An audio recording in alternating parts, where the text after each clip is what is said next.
a model of conservation. Now, we see this in Crystal Fort Wrangler's dissertation in particular, and then also in an article she wrote called Friends with Money. There's a project by which the establishment and maintenance of Virgin Islands National Park profits off of these, colonial fantasies of what it means to be on an island, but also a project by which their idea of ecological conservation does not adequately consider the experiences of people of color, nor does it even consider the bioethics of people of color. And what I mean by this is that, historically, white people are not the only people to create models of environmental conservation, and yet they tend to dominate movements for environmental conservation. And then there's a lot of wringing of hands and frustration because everybody wants to know, well, what exactly, why don't we have more people of color to come out and conserve the environment with us? They may not care. But obviously, this is not true. Because when you talk to people of color, when you look at the history of communities of color, you see a cosmology or a worldview that values the environment. So as Mr. Moorhead used to ask, if we didn't have a model of environmental conservation, you would not have found anything here to protect. And so ultimately, the assumption that we can't necessarily be trusted with environmentalism is fundamentally inaccurate. But then also, the question of who should be at the helm of environmentalism raises a different set of questions for us to consider, especially in the United States Virgin Islands. And so environmental justice as a movement emerges as a response to all of the ways in which environmental conservation has historically been constructed as a privileged white land-owning wealthy project, and tries to say, well, no, we actually need to consider a lot of the complicated ways in which oppression and history frames people's relationship with the built environment. And so if our model of environmental conservation impacts the community through, I don't know, the increase in property taxes that we see on St. John, that then results in pricing out the population and increases gentrification in the space, then we have to reconsider the model of environmental conservation. And if we're unwilling to reconsider the model, because if we look at St. Jonia's relationship with the Virgin Islands National Park, there's a long history there of critique, dating back to the 50s when the park was established. Virgin Islanders are saying we don't have adequate representation in the park service in terms of employment at the upper levels. We do not have adequate representation in the ways in which the park is telling the history of St. Jonians and people of color on St. John, and we do not have the types of relationships and conversations that allow us to adequately address this problem. And so some people might ask, what does that actually look like? Outside of the theoretical conversation, what does it look like on the ground? And what it looks like is people saying in interviews, the park killed my goats. And in some ways it seems really simple, but what it means is that if somebody's goats are killed, they're not necessarily able to subsist off of their land in the same capacity. There are different policies that are passed that then change Virgin Islanders' ability to fish, to hunt deer, to engage in the natural environment in a way that would historically allowed us to survive some of the other forms of colonial oppression. And so when we're talking about the national park and when we're talking about environmental injustice, it's really a complicated set of factors that have very real implications for people's material lives. If the park owns all the land around you and denies you access to your land, and the park does do this, then you are no longer able to use and or profit from your piece of land and ultimately are able or coerced into selling the land. Now, if all of the villas are being built up around you because you're near the park, and therefore your property value goes up, despite not making improvements to your own property, you are now priced out of your neighborhood. And there are organizations on St. John, like the VIPTA group, that have tried to and have addressed this on multiple occasions and in multiple formats, and yet still they themselves often lack the resources to keep the movement going in a sustainable way that could have longevity and impact for the future. So we find ourselves realizing through a wide variety of factors that this is a colony, and that there are tons of colonial relations here that impact a wide variety of conversations and of discourses. One of those even being the question of identity. Who constitutes a Virgin Islander? Now, this is a contentious issue in our history, in part because of the tensions that exist between people who would identify as ancestral Virgin Islanders and then those who migrate to the territory from other Caribbean islands and the contiguous United States. And Hadiyah, professor on the St. Croix campus, also penned a very profound volume called Garrett. If you haven't read it, you should read it, where he details the history of marginalization of West Indian Caribbean migrants in the United States Virgin Islands. But we also know that these tensions are facilitated by the colonial project. There's a history of migration from the Virgin Islands, or the then Danish West Indies, across the larger Caribbean. And we can't quite pin when exactly did the xenophobia start, but we know in some ways that this xenophobia is connected to certain ideas of modernity, certain ideas of migration, certain ideas of status that are also connected to how we see or understand ourselves in relation to the new colonial power. So while we may be skating around the question of colonialism, I argue that colonialism or the idea that we're not really a colony, is a fantasy. And when I'm talking about fantasy here, I'm not just, using the word loosely in terms of something that we made up, but I'm talking specifically about a theory that Donald Keyes advances in his book, The New American Exceptionalism.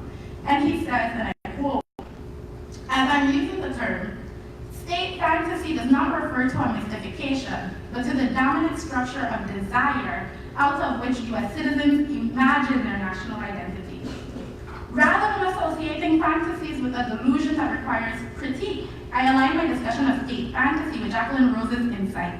The fantasy, far from being the antagonist of the public, social being, plays a central constitutive role in the modern world of states and nations.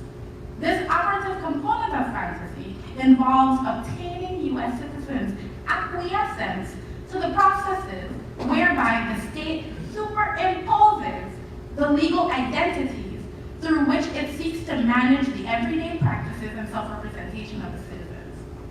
And so what that essentially means is that a fantasy is not just something that we make up, but a fantasy is something that's deployed by the state to create the type of subjects that it wants to govern.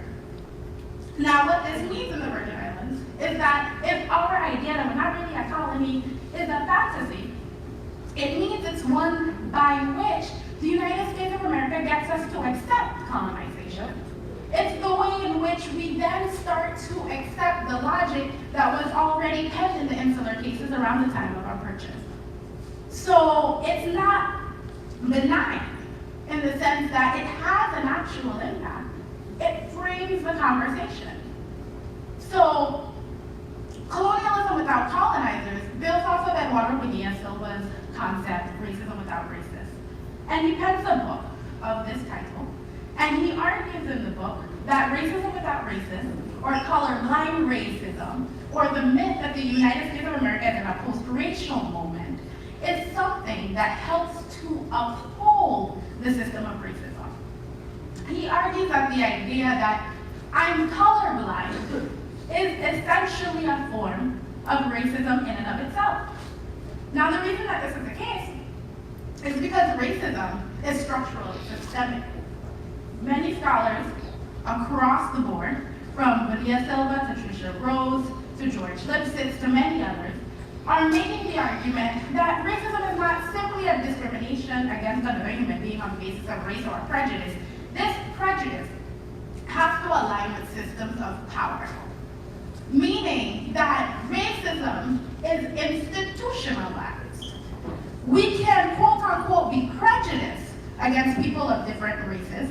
However, unless there's a system of power in place that upholds that racism, our fundamental dislike of a person on the basis of race, or our fundamental belief in our own superiority, doesn't have the same level of impact on that person's life. Meaning, for example, structural racism takes place at every level of society. People often ask, is everything about race? Yes. Yes, it is. In a society that exists in the aftermath of plantation slavery, and a society that continues to perpetuate colonial relations, it's not really quite possible to have any aspect of the society not be touched by the system of racism. And we're talking about banking and the ways in which people of color tend to be locked out of and or discriminated in banking systems. We're talking about housing and the ways in which George Lipset said that racism takes place literally, and more valued areas often go to white bodies. We are talking about systems of reproductive and healthcare writ large that tell us that people of color are getting less quality treatment on the basis of their race. Now we can go down the list. We can talk about education and how race impacts that. We can talk about political power structures and how race impacts that. We can talk about what it means to be an entrepreneur of color versus an entrepreneur who has white ancestry and or is white. However, fundamentally, what we know is that race is shaping every aspect of our lives. Every aspect.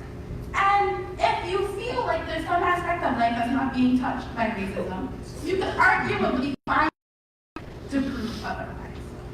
And so, what is the investment in saying that racism does not exist in a moment where the racist power structure is still in place? And Eduardo Bonilla-Silva tells us the investment is in obscuring the operation of racism.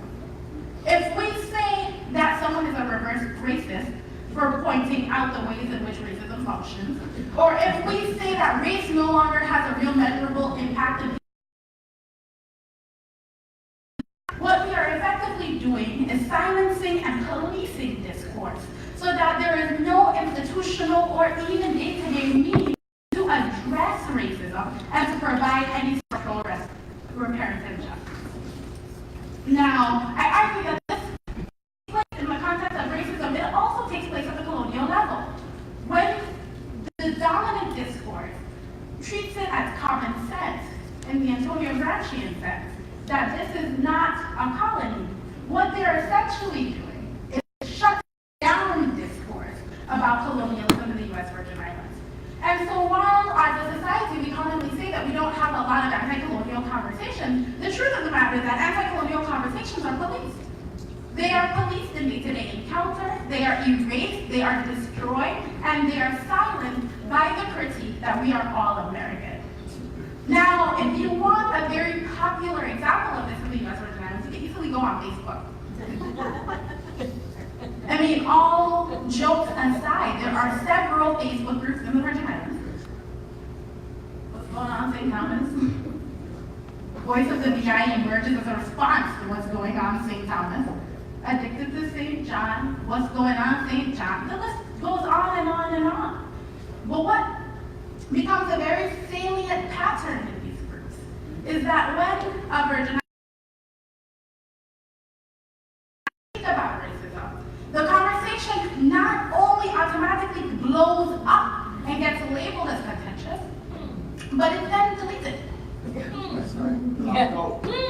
deleted. It's deleted, people are removed from the group. They get ejected, they have to go elsewhere.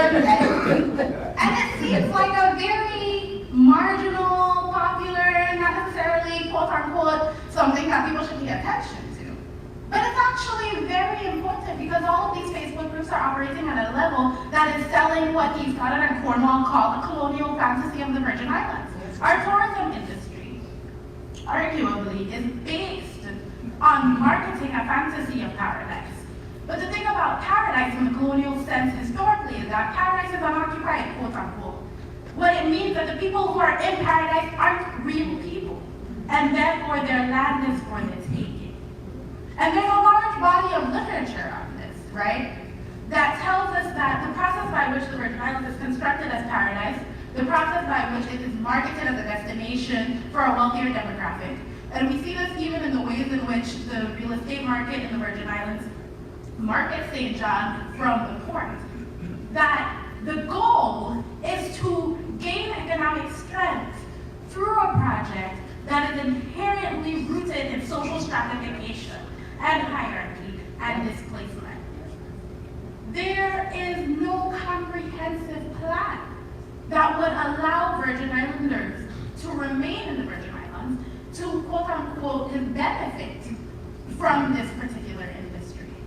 We get priced out at multiple levels, yes, but then also employment outside of the government sector does not typically go to people of color.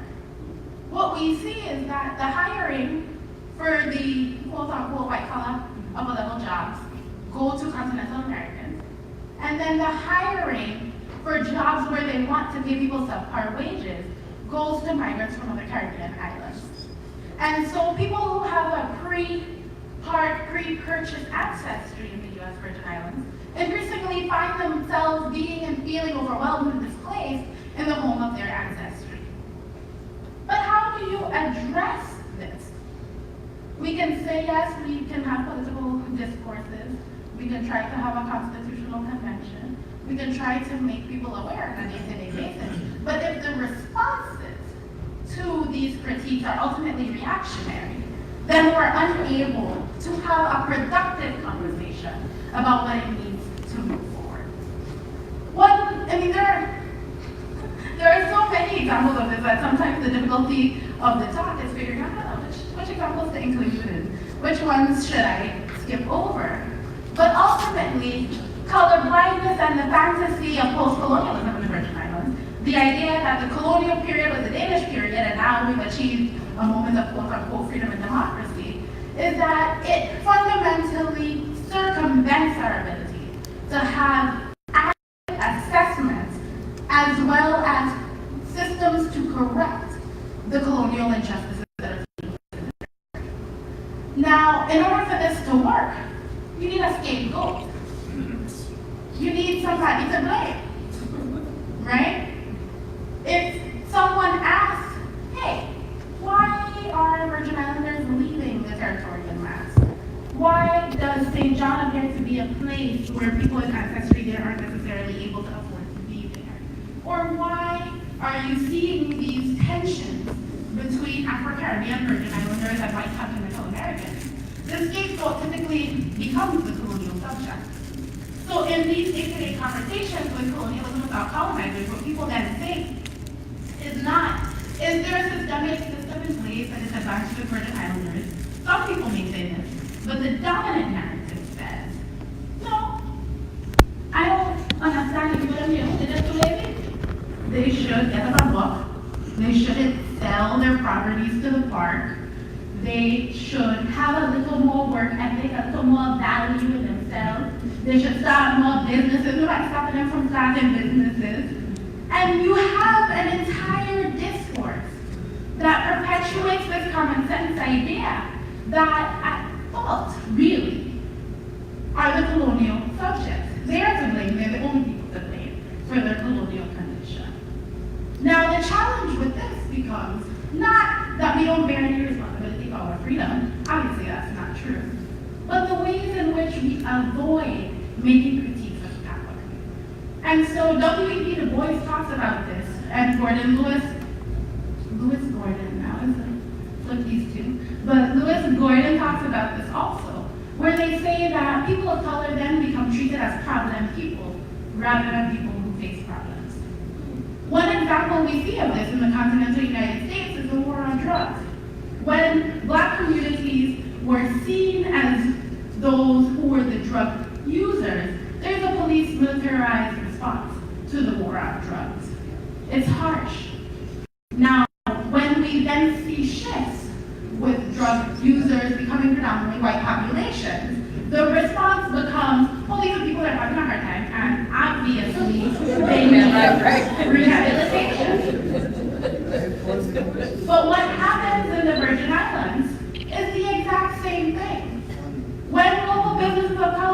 problems, people blame the business owners. The argument is that they just don't know how to run a business. I don't know why they don't do X, Y, Z. Yeah. Nobody actually sits down and says, what are the structural issues that these business owners are facing that others may or not be facing? When we talk about Virgin Islanders or St. John's in particular selling the land, the answer is they should just stop selling the land. I don't know why they don't see the value in the land. But the answer should be, okay, what are the conditions by which people come to the decision to sell the property? And how can that be circumvented? And ultimately, I think some of the more egregious examples of this take place at the level of constitutional development. I think some of the more troubling conversations that we see in the territory is our inability to pass a constitution, is the failures of the delegates themselves. That they didn't necessarily know how to act right. They kept trying to be elitist and to basically marginalize a particular group of people, and they're violating the Equal Protection Clause of the U.S. Constitution. And so we look at 5 failed constitutional conventions, and our conclusion is they should behave better. And this is treating them as problem people because it's not actually engaging with the document that's created, nor is it engaging with the arguments that are being put forth. So if we were to use this example and run with it, we have to ask ourselves certain questions about the constitutional process. What's controversial about the proposed draft? We know a few things. One, the fact that we don't openly allegedly acknowledge the sovereignty of the U.S. power. And then the other is the attempt to define and favor, native and ancestral native Virgin Islanders. So a part of this is rooted in the systematic disenfranchisement of Caribbean migrants in the U.S. Virgin Islands and the tensions that exist between the two. But then another part of this starts to fall apart at the question of the Equal Protection Clause. It is said that the proposed Constitution violates the Equal Protection Clause of the United States of America, but we've already established that the Constitution doesn't follow the flag in the U.S. Virgin Islands. And so, since we're under the plenary power of Congress, it's Congress that decides when and where and how equal protection is administered to the people of the territory. Now, the Constitution gives or grants birthright qualifications for office. So does the U.S. Constitution. So does most constitutions, especially in the post-colonial world. It is said that the proposed Constitution attempts to provide property tax exemptions to ancestral Virgin Islands, and that this is discriminatory. We can debate whether it should be in the Constitution or not, but fundamentally we see that had it been in place in law, either in the Constitution or in some other legislation, it might have mitigated some of the dynamics that we're seeing in the Virgin Islands today, St. John being one example. So we then have to ask another question. Why and how are we so unwilling to actually interrogate and engage the document? And how are all of the other ways in which our political project is hindered not so much by the people themselves, that many people that we always talking about, quote unquote, but actually our own willingness to internalize dominant stereotypes about ourselves and about each other. And so, again, we can have multiple examples of this. When we talk about organizing, when we talk about environmental justice, when we talk about parents in school, we tend to blame people, scapegoat people, rather than asking, well, what structural needs need to be met? And so colonialism without colonizing becomes a common sense fantasy that allows imperial and colonial power structures to basically scapegoat vulnerable populations and therefore avoid any real substantive critique of power. The other question we have to ask is, if this is the case, what role do we each play in that process? There's a process by which, if we have to acknowledge that this is a colony, we have to acknowledge that the relations between us are what, Césaire would call relations of domination and submission. These are colonial relations. And so in our conversation, regarded as we're all human, quote unquote, kind of is wonderful in a certain sense, but we also still have to have a conversation about what are the power relations that exist between us, and how do those power relations flow. And arguably, we could use the construct of imperialism and hegemony to make a critique of the fact that, yes, maybe when ancestral Virgin Islanders have discriminated against Caribbean migrants for quite some time, and that this is structural and rooted in a power relation that has to stop. And we also have to trace and to understand the reality that people who migrate to the territory and ourselves don't just exist in a neutral relationship. There are power dynamics inherent in those relationships.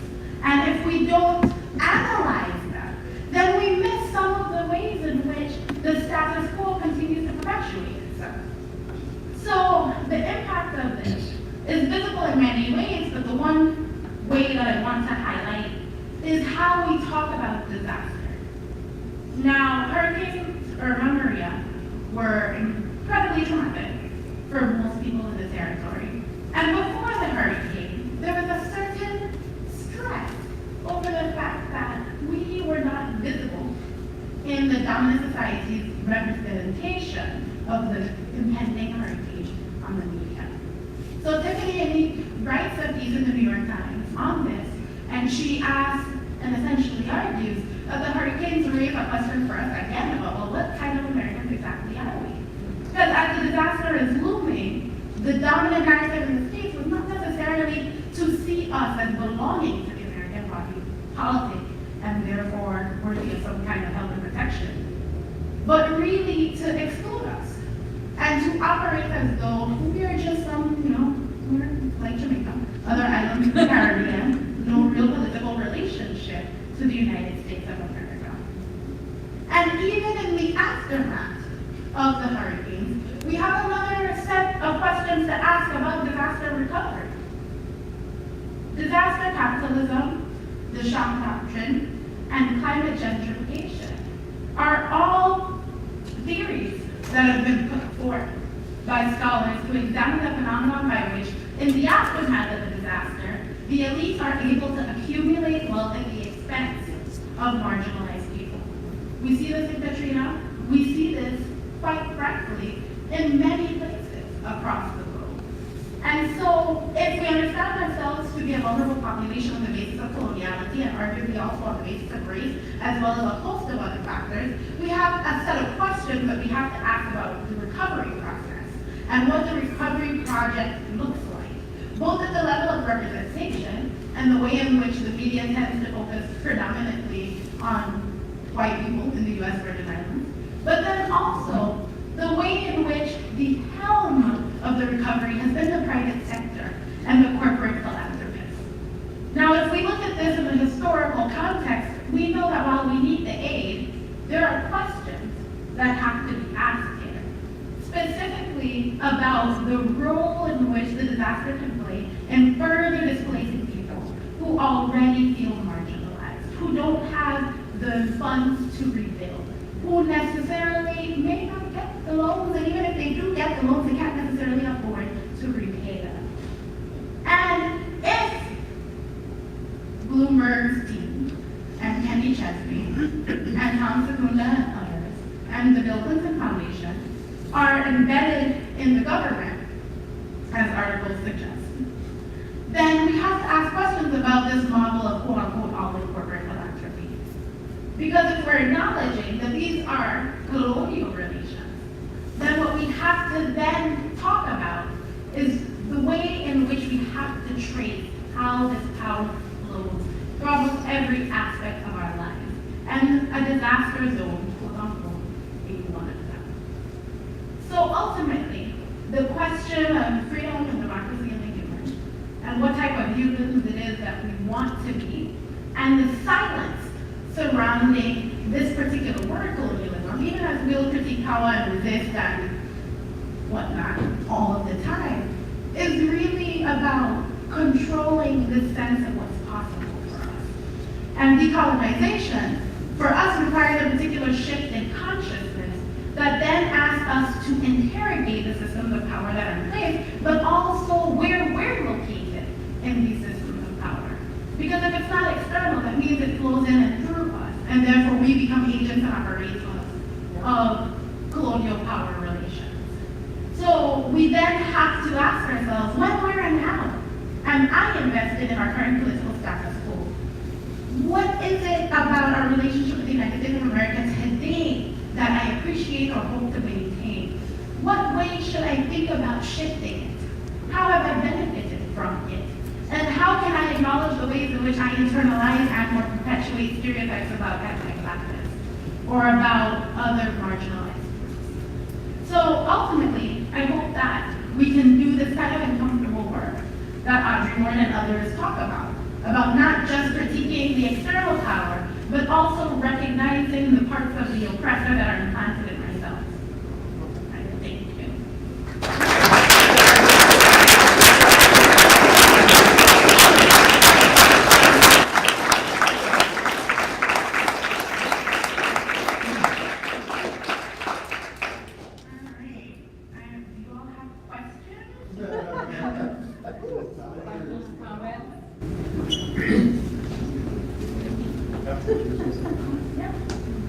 Good afternoon. Good afternoon, everyone. My name is Greg. Not on. It's not on. It's on. It's on? Hello. Okay. No, it's on. Good afternoon. My name is Greg. Just one real quick question. In the essence of race relations, conversations, not I guess exactly like this, but similar to this, we, people of African descent, we've been having these conversations as long as we've been able to. We're still having them, and I'm sure that they will continue to happen, right? In your own opinion or from your perspective, how long will you see it going on until people of African descent, I don't know, realize as a collective that maybe we should start speaking a language that they seem to understand, which is a language of brute and force? And if you don't see it going that way, how much longer do you see these conversations going on before we actually start to see something change? Okay. To answer the first part of that question, the one thing that I would say is that there have always, as long as we've had slavery and colonization, been people of African descent who have chosen violence as opposed to non-violence as a political tactic. And if we're looking at the history of the Virgin Islands in particular, we know that we do have these rebellions and uprisings. We have 1733, for example, as being one of the first in the Western Hemisphere. And then also, we have this debate in the continental United States taking place between Dr. Martin Luther King Jr. and like Stokely Carmichael and them about what exactly the method should be if peace is not met with peace. We see this conversation also in South Africa with Nelson Mandela basically saying that if nonviolence is an ineffective weapon, then it's not a useful weapon at all. So I don't know that it's necessarily a question of when will we realize this. I think, to be honest, there have been groups that have always realized this. Nonviolence is a philosophy. It's not a philosophy that everybody believes in. And even those who believe in nonviolence, for SNCC, for example, the Student Nonviolence Coordinating Committee of the Civil Rights Movement, they would always typically openly say that for them nonviolence is a strategy. It was not a philosophy. And what I mean by that is that we may be in a moment where nonviolence isn't necessarily a moral, ethical, bioethical, or philosophy, but it's actually a strategy. So what I mean by that also is that if you feel like you are at war but you don't have the resources of your employment, you may hold off on waging a violent war. So I'm not sure that this is something for us to quote unquote realize, but I think something that we're constantly thinking through and navigating. And then remind me of the second question about when change might come. Yeah, well, at least with the conversation that we think we work. So I think that progress and freedom is a long haul project. And I say this because I think that there have been a lot of conversations in the aftermath of decolonization across the globe, especially in the Caribbean, where you have George Lamming and others saying that sovereignty has not yet won the right to freedom. And then you have Jamaica Kincaid and others writing about the failures of post-colonialism. And so I think we exist in a moment where we don't necessarily believe in the efficacy of the nation-state model as a project. And we also recognize that we may not necessarily have the resources to wage a violent war for quote-unquote freedom. And then there are groups of the population who, hold nonviolent philosophies and may not necessarily want to wage a war for that reason. But I think that change is something that we have to think about in terms of time and temporality. So I don't know, and I always say this, I don't know that it's useful for me in particular. Everybody has to make this decision themselves. To think about change as something that's just going to come and done. Every advancement then rolls into another advancement. And it's not necessarily that we will see some ultimate freedom, Project Utopia in our lives, but really that we're each picking up our baton in a long race for freedom. So Frantz Fanon said that every generation has to find its mission fulfilled and betray it. And so I think the question that's useful for me in this context isn't necessarily will change come. Change is inevitable. It's just what type of change will we see. The question for me, I think, is what is our generation's mission in the long haul struggle for freedom and the long haul struggle against colonialism? And I think that as Virgin Islanders, we can do that project right now. That's not necessarily something that we have to wait for the future for. We can really sit down together in our day-to-day conversations, our internet conversations, and to say, what does freedom mean to us? What is our political project? What is our commitment to anti-colonialism? And what is our commitment to a liberatory concept of humanity? How can we advance that? And then whatever generation is raised after us has their opportunity to betray or to fulfill whatever bricks we laid for the house, All right? Yeah. Yes?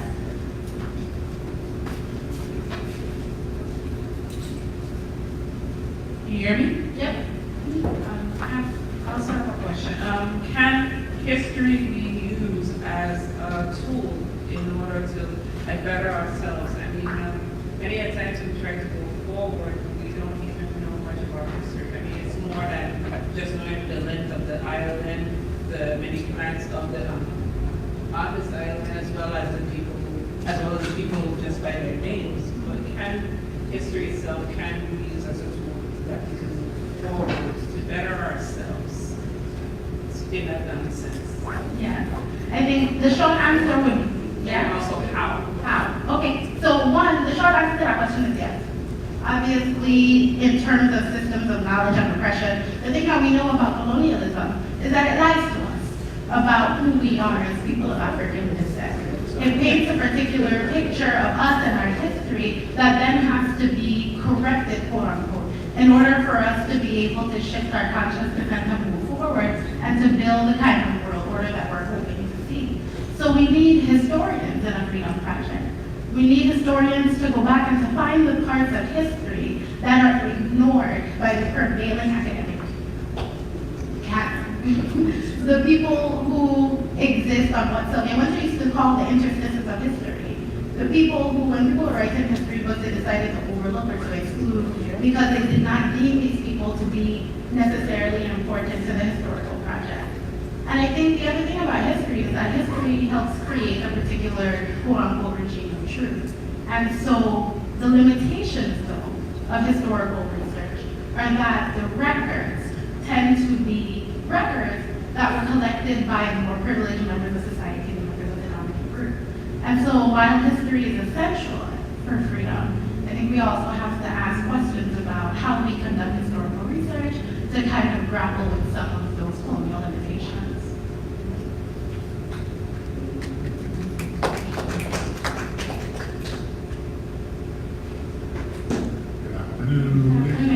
So what's up, RHP? Two things I think is very important. as historians dictate and bring forth to us new enlightenment, they also have to unravel the myths that has been perpetuated for the generations and the centuries and millennials. So, yeah, finding new stuff and bringing us up to date is awesome. But that stuff that's been permeated through centuries, we got to dig at that. We got to get that. You mentioned plenary power, and I know for me, hearing that again, that gave me more motivation than colony and territory. So I believe that as you develop this process and construct, we need to have plenary power, because that's like ultimate, you just a rug, so to speak. We have ultimate power, unlimited power. That common stuff gives you some territories make you feel like we're on our way. Plenary power saying, look, you're wasting your time, and whatever you're doing, don't get it crazy. We sent them a document, and I think Mr. Sewell might have been a part of that process, and regarding the Constitution. And they sent it back. They said, black people, I don't know what you're thinking down there in the Virgin Islands, but you need to address America's supremacy over you the next time you send us back a document. Forget the grammatical error, forget economics, forget your manhood. I don't care about that. You, the first thing in their response, make sure when it comes back, acknowledge that we are supreme over you. That's the first thing it said. That's powerful. That's plenary power. That's not a colonialistic relationship to me. That's not a territory. Because you had the Nevada territory, you had the Louisiana territory. They went somewhere at some point. But plenary power, we need to start to indoctrinate that into speech, into writings, because it sounds like that is what we have. And I'm glad you mentioned that today, and it really, again, reinforce, we gotta stay focused, and you on point. Anything you speaking, I'm dead. And people refer you to come see you. Okay? Thank you so much. Thank you. And I think the one thing I want to say in response to that, to plenary power in the constitutional process, is I joke, I probably shouldn't joke about this, but the joke is, can you imagine if the founders of the U.S. nation state had to send the Constitution to Britain for approval? Can you imagine that? What would history look like if ultimately the decision to ratify, reject, or amend belonged to the same colonial power that they were trying to move away from? Oh, I have the mic. Okay. How are you? I'm great. What about you? I'm pretty good. Yeah, so my question that I have for you kind of goes on topic. It's still somewhat related. I'm just like, it's like global, but then it's like universal. And I just want to hear your opinions on it. I know a lot of times my thinking and reading other people and speaking with other people too is that a lot of people I've found speaking with them, they say that they're really, like a lot of people ask like, when is it will black people on a whole global scale actually eradicate themselves from, whatever suffrage we've been through. And a lot of times I think about, and I've spoken with people that too, they speak about like, I just want to hear like your opinions on the religious colonization. Because I feel like, in my opinion, right, like, wow, this is like, like, you can go really far, and I feel like religion in terms of enslaved African people, that was something that was forced down our throats. That's something that we did not choose, and I think because of that psychological trauma that we did go through, and we were given this thing to compensate and make us feel comforted. I feel like that ingrained deep in and rooted of like a tree has like a big impact on us being free. So what are your opinions on that, and how do you think that affects African people and African people in descended on a whole? Because like, especially in St. Thomas, like there are churches everywhere. And how do you feel that religious, I guess, bias holds us back moving forward. So I hold paradoxical views on religion and coloniality. And I say paradoxical because quite frankly, nobody's happy with my views on religion and coloniality. People in church and also people outside of church feel like I'm just giving a little too much leeway to both sides. And so what I'm going to say is that, yes, it's absolutely true that religion plays a fundamental role in the colonial project. It's one of the processes by which white domination is not only forced onto people, but the process by which the domination becomes internal and spiritual and psychic. It's not necessarily simply corporeal, but it's also constituting of ourselves and our identities. So we become kind of co-identified with the gods of the Christian religious dominating power structure. And Zora Neale Hurston has several anthropological texts on Afro-Caribbean religions, especially in the Caribbean. And one of the things that she says is that you can't worship your oppressor's God in a nutshell. Now, I personally may believe that, but one of the things that I've also come to accept and to appreciate is that the Black experience in the diaspora with religion is not wholly a white supremacist construct. Now this is, my mother will never believe that I said this at an interview. What I say is what I said before. But I think that her argument that she makes to acknowledge why religion is problematic but has its advantages is actually a very impeccable argument. And ultimately what she says is that Christianity in the African diaspora, and some scholars are also saying this, is not a wholly European Western formation. And what we mean by that is, one, that Christianity, the Judeo-Christian faith, has its roots in continental Africa, East Africa in particular. And so it's not something that was solely created by Europeans, though its imposition on people of West African descent is a result of the colonial project. So there's that. But then the other aspect of it is there's a syncretism of Western and African religious beliefs in the Black church. And when I say this, I mean that if you go to a Black church, especially in the Caribbean, we have speaking in tongues, we have catching the Holy Ghost, we have all kinds of practices that are not actually entirely rooted in the Western tradition. They can actually be traced back to the same African religions that we continuously demonize. Obey, Voodoo, Santeria, Kakabale, all of them. And so the idea that these Christian religions are an entirely Western formation and aren't something that we co-created in our attempts to survive slavery and colonialism isn't necessarily entirely true. And so the thing that I tell people is that sometimes you just can't really judge people. And even in the decolonization process, we have to start to kind of talk to each other long enough to kind of parse out how power is flowing in what people are saying. So when we talk about the religious experience, we know that Black churches played a fundamental role in organizing against white supremacy in the contiguous West, especially when we talk about the civil rights movement. And so I don't know that we can take like a holier than thou approach to our own West African spiritual enlightenment, so to speak, or even the enlightenment, depending on which path you choose.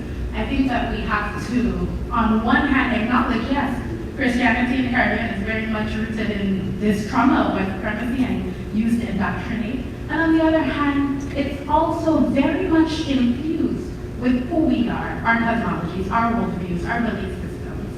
And so it can be a useful tool. But wouldn't that result from the enslavement? Which Second point. The second point being resulting from the enslavement? Yeah, the second point you were saying is a part of our, you said it was a part of our culture.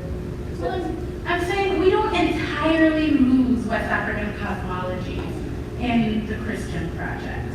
And some scholars argue that we do, but a lot of evidence is pointing that when we look at the way we speak in tongues, when we look at the process of catching the Holy Ghost, it looks very much like ceremonies in other West African religious traditions and other diasporic traditions. So there's an extent to which we have to acknowledge the Black church as a diasporic formation that is Western and colonial and oppressive, and also very much infused with a lot of our resistive ideologies. But can't it from a different perspective still do damage if we associate, okay, we say, okay, so we have these aspects that are Western African, so, and we associate them, we're comfortable with them, and we associate them with the Christianity, so then this makes it seem, because we're comfortable with this, it makes it seem that the Christianity overall is still a good thing. It's absolutely doing damage. It does damage every day. And I think one of the fundamental ways in which it does damage is that Christianity is legal, but for much of Caribbean history, a lot of the West African religions are illegal. And so even to this day, there's a wide belief and acceptance of the idea that the West African derived belief systems are demonic or they're bad or they're evil or they're meant to harm people or whatever the case may be. So there, yes, it's definitely a level of like religious decolonization that has to take place. And I think that those conversations perhaps can be had with a certain level of understanding of what is resistive, of what is rooted in the same anthropocentric cosmologies in the church. We have questions here on St. Thomas. I just want to see, do we have any questions on St. Croix? Does anybody have anything they want to ask from our St. Croix side? All right. I don't want to exclude you, so please let me know. All right, do we have another question over here on the St. Thomas side? Here we go. Good evening. First of all, I commend you as to the presentation. I hadn't heard anyone read with that, and I'm pleased and proud of that. Based on the presentation, I'm living proof of the colonization. Okay? I'm Larry Shaw, first of all. And I'm going to get my age to show a point. I'm 76. And you mentioned as to the discourse, we call them fights, with the Navy. It was 5 years ago. We had to fight them because they had a way of thinking that they ran everything. And that's true. Our parents, especially, everybody knows 75 Colonials. I'm a down street person. Anything from 75 to the cemetery. It was termed a degenerate area, and the first colonization. Most of you would call it red light districts. But all over any place in the red light district. I'm a military person. I spent 30 years in the military, and most people may not know it, but who don't look like me, and they have come across the pond and became wives. They were projects or products of red light district as well. In other words, I'm saying that this enfranchisement not only went to us as a colonial people, as you say, but to be more specific, everybody has heard as to the Organic Act, or the revised Organic Act. There cannot be a revision unless you have one. We do in fact have a constitution, okay? And 7, the person that is called the father of the Organic Act, his name is Leopoldo Francis. We know him as Polly intimately. You know him as Rothschild. That was my grandmother's first cousin.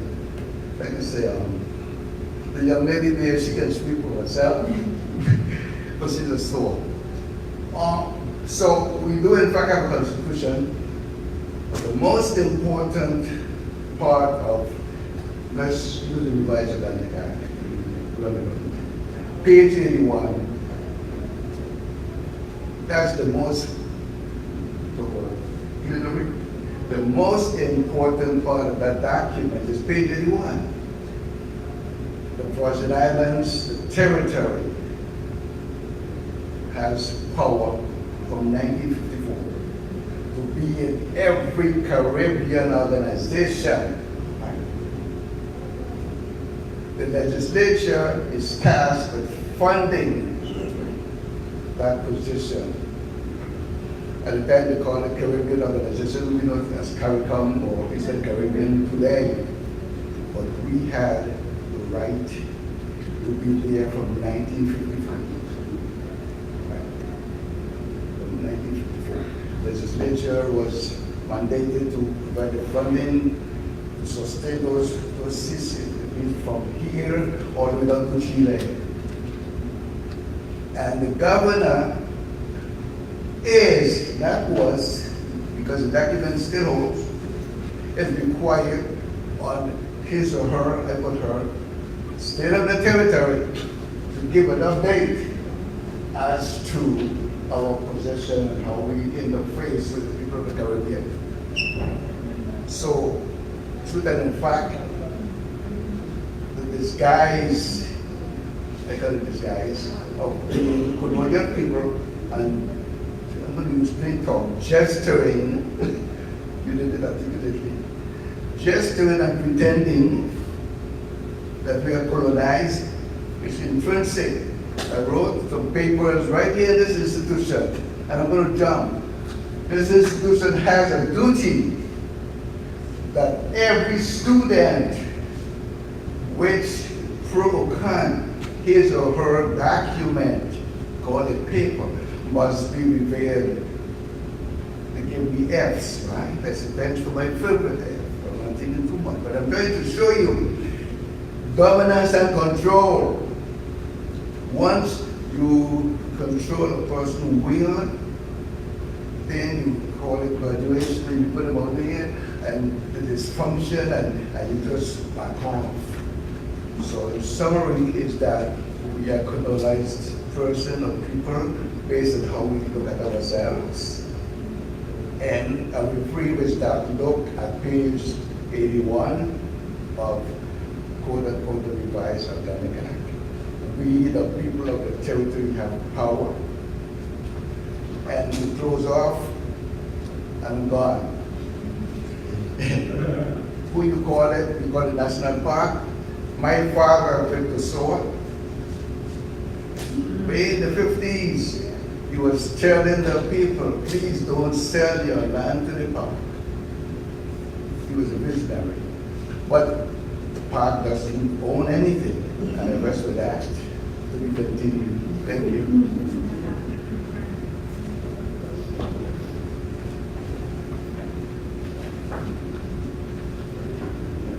Once again, this is the second brilliant presentation I've heard from Dr. Hadiyah. So, first one was in Cuba. We won a panel together in Cuba. Last year, yeah. Thanks again. I'm not going to say much, okay? Because it was getting out in my head all the time. Anyway,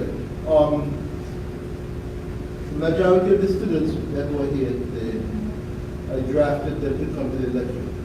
I gave them a assignment, they had to write a summary for bonus points and so on. So, you know, and one of your advisors was here. I'm sure you know Patrick Henry. He was here on the 12th of April. And of course, Louis Gordon. They were both here.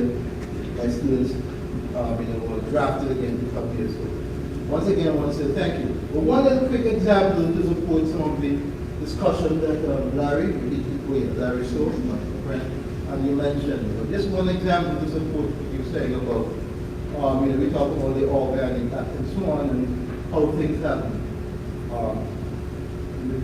Between, I think, around 2003 or 2005, somewhere between there was a development here in the Virgin Islands that happened very quietly, but very significant. We talk about the relationship between Caribbean people. There were people in the Virgin Islands who were a cross-section, some were from the other islands, but some were local too. And there was a certain trading that had been going on for decades. You know, I know about the cruising, the boat. There were several of them used to come and dock with the boat here. And you notice now they can hardly find one of them. It happened quietly. I saw nothing in the daily news, brother. Shouldn't be surprised then. But things like that happen all the time. And nothing happens. You know. So I didn't suggest that as if you don't have enough on your plate. And there are other developments that have taken place here. okay? And they happen quietly. They're significant because you talk about entrepreneurship or the ability to carry people to trade among themselves. Those boats were conducting a very important economic and cultural function in the whole Caribbean region. And you see, under the auspices of NAFTA and other legally, internationally official arrangements, completely legal, totally official, that practice was considered to be in violation of those trading arrangements that the United States had internationally. And so in the interest, quote unquote, of allowing for free trade internationally, which is what NAFTA is supposed to be about. We all begin on the same starting block, of course, equally, from the same point. So you don't want to have any kind of thing like that. So, and this is how it was done. Very, very deftly, very clever man. Totally constitutional. All ships and boats that trade with the U.S.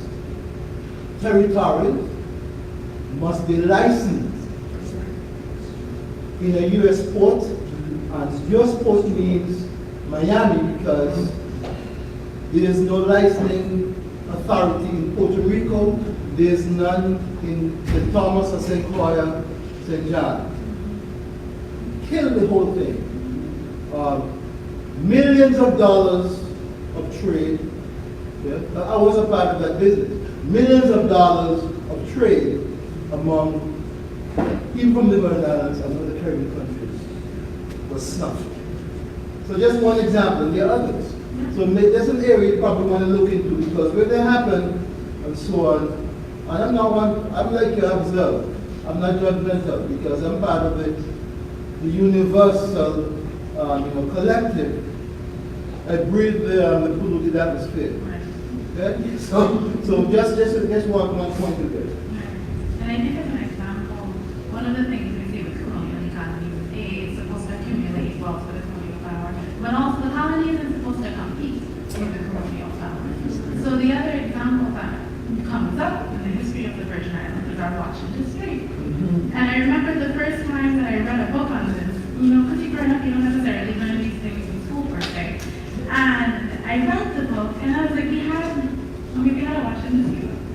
And she was like, yeah, I remember knowing that we had the watches when I was younger, but I'm not really sure what happened. But what actually happened was that people in the contiguous United States, watchmakers, went to their representatives and said, hey, we have a problem here. This watch industry in the Virgin Islands is starting to cut into our profits. We have to do something about that. And ultimately, at the federal level, they're not beholden to us. They're beholden to their constituents in the contiguous United States. And so the laws started to change in ways that ultimately snuffed up the industry. So there are tons of examples like the one that Dr. Kupa is raising about all of the ways in which colonial relations tend to undermine economies in both overt but also really subtle ways. Thank you for that. Good evening. I have a question. First of all, I enjoyed your presentation. I am of the view that the Virgin Islands is under American colonization. And one of the questions that I always ask myself is like, how is it, or why hasn't individuals, people of the Virgin Islands, sought independence? However, taking into consideration the lack of resources and the fact that the main economic activity of the Virgin Islands is tourism, do you think that the island has the ability or capacity to independently sustain itself should it seek its independence? So, I'm going to answer the question at multiple levels. The one note I add is that usually I remind people that I'm technically a philosopher, not fully an economist, so you bear with me as I delve into the economy, right? And I think that we haven't necessarily done done the research to fully answer that question. When we look at our economy, we say, hey, here are all the ways in which we benefit economically from our relationship with the United States. We get federal monies, we get a certain amount of disaster relief, et cetera, But I don't know that we have a systemic study measuring the impact of colonization economically. And so in the absence of that kind of study, it's somewhat difficult to say, truthfully, what the economic future of an independence movement might necessarily look like. Now, I still believe in independence, and the reason I still believe in independence is multifold, but one of the reasons being that I don't necessarily believe that we have to go about independence alone. I think there are other possessions in the Caribbean, there are other possessions under the U.S. flag that may also have a certain quibling around questions of political status. The USVI being one example, the independence movement in Puerto Rico being another. That perhaps if we want to consider the economic feasibility when we do the research, I think that we should really ask ourselves whether or not there can be an economic model that requires a certain integration into the Caribbean region at large, or even a nation-state model that is a conglomerate of former states and territories.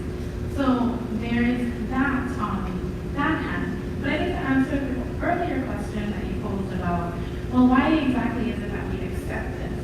I think that's a very complicated but nuanced question. And I think it points back to questions of power and questions of desire and what we believe common sense to be.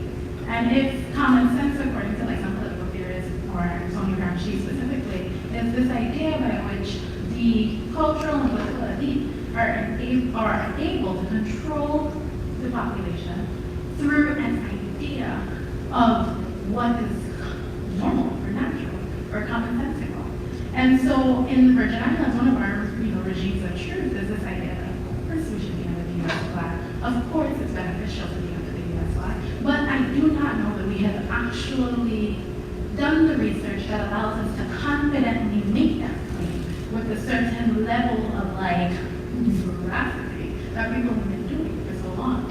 I think that when we start to look more closely and we ask ourselves questions about being outside of the custom zone, or the corporations being predominantly American, or you're looking at talking about Rose's work on the economy and EDC benefits and how they tend to play out, we might start to be able to build a little more confidence, quote unquote, on our ability to survive economically in another political status, whatever that political status may actually be. But I do think that desire is still about who we are and what it is that we want. And I think for Virgin Islanders, one of the things I hear very frequently is a certain fear of being a third world country. This comes up a lot. I hear it out of Dallas, I hear it on social media, I hear it when I talk to people, I hear it in the classroom sometimes when I get lecturing or lecturing, here at USVI. What it means is that we are afraid that we would manifest a certain sense of backwardness, or that if we are to become independent, that we would be excluded from whatever privileges that American occupation allows us. And then also, I think historically, we know that there are currents of anti-colonial pro-independence thought throughout the history of the Virgin Islands. And what seems to be the defining moment, and again, this still seems a little bit ambiguous, is that the Fountain Valley Massacre on St. Croix seems to play a very specific role in shutting down conversations about independence. Because, well, has anyone seen the Skydocker's tape on Netflix? If you haven't, you should probably see it. But one of the things that happens is whether or not we believe that they were guilty or not, the degree to which there's a U.S. militarized response and brutal interrogation of the suspects, quote unquote, then perpetuates a certain kind of fear around anti-colonial, pro-Black Panther Party type independence quickenings in the Virgin Islands. And I feel like the economic impact of Fountain Valley then leads the community to kind of police a certain level of silence. around those conversations. It doesn't feel safe to necessarily talk openly about freedom and all of that, because as some of the people interviewed in the film even admit, the suspects had tails, agents following them from before the event occurred. And so we know that there is a history of infiltrating Black power movements across the U.S. and the diaspora. And so I think that encounter in St. Croix and the very overt violence of it and the long-term economic impact starts to make people feel like perhaps it is a little bit safer, a little bit easier to continue our relationship with the U.S. And then, of course, there are benefits. There is mobility, there is a U.S. passport, even if, we don't have sovereignty over our access to our constitutional right to citizenship. And so all of these things tend to kind of put us together to lead us to feel like maybe our desires align with our current status.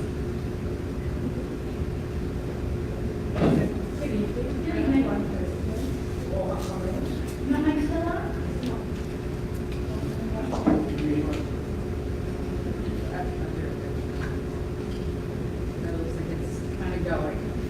Good evening, everyone. Yes, I would like to thank you very much for your sharing your presentation this evening. I would like to say that I'm not from the Virgin Islands. Originally, I'm from Jamaica. I attended the University of the Virgin Islands. And every country or every Caribbean country have their problems. And one of the problems we face in Dominica, as well as I believe in the Virgin Islands too. When the country will colonize, the Caribs in our country will put aside, and now they are facing the same difficulties they did at the University of St. John, because they want their own government, they want maybe everything to be different, but it cannot happen because they are a mixture of culture that cultural diversification. They are the Caribs, they are the Africans, they are the Americans, and everything is becoming a melting pot, so to say. So I realize that everywhere you go, everybody faces with the same problem. But where do we go from here? And the people that came, what they really brought, did it look good to us, but it was bad. I would always make the argument that while there are some advantages that we face as a result, quote unquote, of this being this contemporary moment, slavery and colonialism in and of themselves are so traumatic and violent experiences, both physically but also psychically, that I'm not certain that we can call it good. And I think one of the questions that I always have when people talk about globalization and colonization's role in bringing people together is the other question of, is it not possible for people to have been brought together under other circumstances? And this is the kind of question that obviously an idealist would ask. Some people would tell me that no, it's inevitable, it has to be violent. But what we know is that the navigation and shipbuilding capacity of the Europeans at the time of 1492 supposed to speak was not new technology. So you have some scholars arguing at this time that people had the means, technically, to have embarked on and were discovered in the world. And you have some people, whether the Academy takes them seriously or not, who argue that people traveled to the Americas prior to the European arrival. And so, is it possible? I don't necessarily know whether or not I can imagine an alternative history, but I know in terms of where to go from here, I think we always have to move through the question of organizing and solidarity. And what that means for me is that, okay, we have this traumatic encounter together, the world is still repeat place and mass when we look at the impact of slavery, colonialism, imperialism, and hegemony across the globe. But do we actually have common values that allow us to organize together? And one of the things I find, and I've seen this in research on the continent of the United States about race and welfare, for example, is that there is a history of people voting against their own interests because they believe that someone else is undeserving. And there are tons of examples of this. But we see poor white populations in the United States of America making decisions that undermine their own social, economic, and political well-being in order to oppress Black people. For example, in the Virgin Islands, I think we see examples of us undermining also our own political projects because of our beliefs that other people are undeserving. And so one really small example of how this functions is somebody posted, I believe the candidate for Senator at large, Angela Wilkins, posted an advertising campaign where in the photo he was saying, that we deserve economic well-being and affordable housing, things like that. And a commenter or two commented that we don't deserve these things, we're not entitled to anything, and that ultimately we're supposed to work hard and go and get them. And Bell Hooks talks about this in her work on capitalism. You have poor people investing in the logic of capitalism, even as they're disadvantaged by it, because they believe, well, maybe one day I'll get that. But also, really and truly, they're looking at somebody next door and saying, that wasn't going to go bad, they shouldn't have that at all. And so I think that we have to start to figure out what is this impulse to vote against our own well-being in order to harm someone else because we think that other person is undeserving either because of their race, however many children we think that they have, whether or not we want to be discriminatory about their sexuality, whatever the case may be. We really need to start organizing coalitions that center and try to institutionalize like the values of love rather than focusing on undermining our well-being because we're trying to uphold someone else. Environmental justice would benefit us all as an intersectional movement because environmentalism in and of itself, when it's tied to capitalism, hasn't proven to be sustainable or effective in mass. So we have to start thinking about what that actually looks like to look at someone and say, yeah, I'll organize with you rather than against you.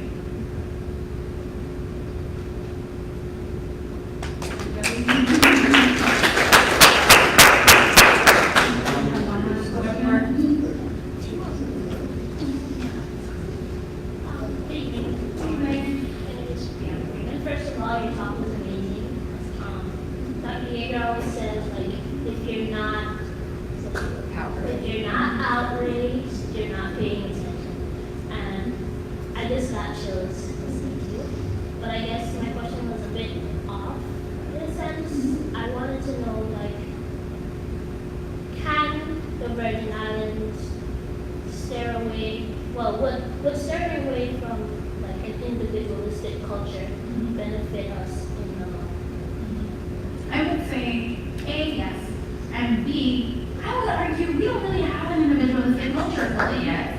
I think we are still being assimilated and integrated into an individualistic culture, but most of us grew up with a certain communal politics. Whether that's, people in the family watching us for free, people in the family sending food, feeding each other, people sending stuff for everyone, feeding, the community rather than just the individual. Or even the way you always had what we couldn't talk about, giving each other food and shelter. So when I think at least, it's coming home and saying, oh, trying to help us, everybody, people being like, hey, just start by you work with some food and collectively we'll build a house together. The other one? Club. And I was hearing this from so many different people that, I realized we're not really rooted in individualism. We're being dragged into individualism. And we're starting to see the impact of that. But I think that shift could happen. But I feel like we need certain resources in order to help it be sustainable, especially in places like St. John. So I would argue that the tourism era in particular, whether it's the introduction of TV in the Virgin Islands, the constant exposure towards wealthier class and demographic, whether it's the constant consumer culture that becomes marketed everywhere, starts to kind of circulate the logics of individualism, but I'm not yet convinced that we are not committed to a certain communal socialist practice. I even tell local St. business owners sometimes that they relate to be capitalist. But when I look at their books, and when I know, how much money they may be handing out to people in need, when I know at how they even make decisions within the company, these are not fully capitalist enterprises. They really have a socialist value system that is trying to compete against capitalism.